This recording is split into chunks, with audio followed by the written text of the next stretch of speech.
ভালোবাসা মানে কি শুধুই অধিকার ফলানো, নাকি ভালোবাসার নামে কাউকে খাঁচায় বন্দি করে রাখা?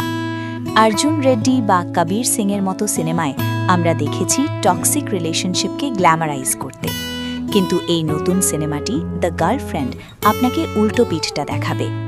নমস্কার বন্ধুরা, নন্দিনী টিভিতে আপনাদের স্বাগত। আজকের ভিডিওতে আমরা কথা বলবো রশ্মিকা মন্দানা অভিনীত নতুন সিনেমা দ্য গার্লফ্রেন্ড নিয়ে। এই সিনেমাটি কি সত্যিই একটি মাস্টারপিস, নাকি শুধুই সময়ের অপচয়? চলুন সিনেমার গল্প এবং ভালো মন্দ দিকগুলো বিস্তারিত আলোচনা করা যাক। গল্পের শুরু হয় ভূমাকে দিয়ে। ভূমা একজন সাধারণ শান্ত স্বভাবের মেয়ে, যে হায়দ্রাবাদে আসে নিজের পড়াশোনা শেষ করতে। কলেজে তার সাথে দেখা হয় বিক্রমের। বিক্রম কলেজের কুল ডুড, সবার ক্রাশ, কিন্তু স্বভাবের দিক থেকে বেশ রাগী এবং পজেসিভ। শুরুতে সবকিছু রূপকথার মতো মনে হয়। বিক্রম ভূমাকে প্রপোজ করে এবং তাদের প্রেম শুরু হয়, কিন্তু সমস্যা শুরু হয় তখন যখন বিক্রমের ভালোবাসা অধিকারের সীমা ছাড়িয়ে নিয়ন্ত্রণে পরিণত হয়। বিক্রম ঠিক করে দেয় ভূমা কার সাথে কথা বলবে, কি পড়বে, এমনকি তার ক্যারিয়ার চয়েস কি হবে।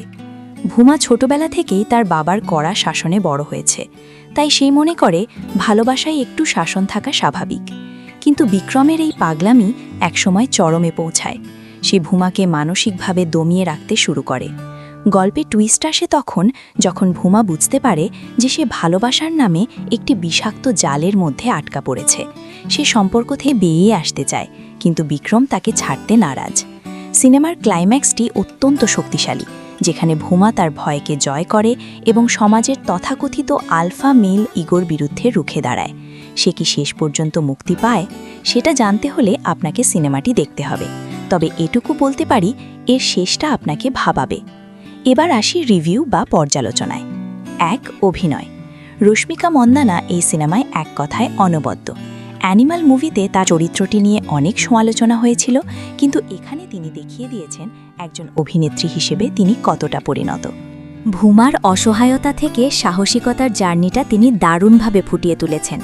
অন্যদিকে দীক্ষিত শেট্টি ভিলেন বা অ্যান্টি হিরো হিসেবে দুর্দান্ত। তার চাহনিতেই এমন কিছু ছিল যা আপনাকে ভয় পাইয়ে দেবে। ২. পরিচালনা ও চিত্রনাট্য। পরিচালক রাহুল রবীন্দ্রন খুব সাহসিকতার সাথে গল্পটি বলেছেন। সাধারণত সাউথ ইন্ডিয়ান মুভিতে হিরোর ভায়োলেন্সকে হিরোইজম হিসেবে দেখানো হয়, কিন্তু এই মুভিটি সেই ধারণার মুখে এক বড় চড়।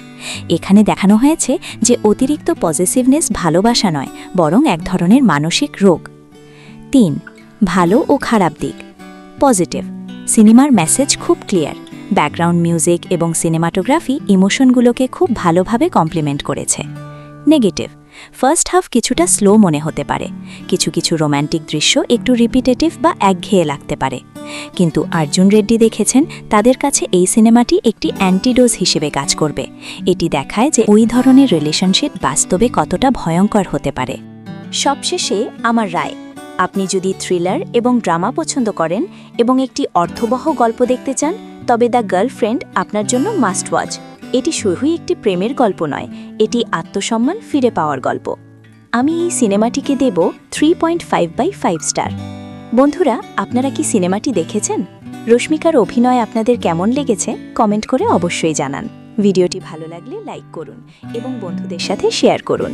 আর হ্যাঁ, সাবস্ক্রাইব করতে ভুলবেন না। দেখা হচ্ছে পরের ভিডিওতে। টাটা।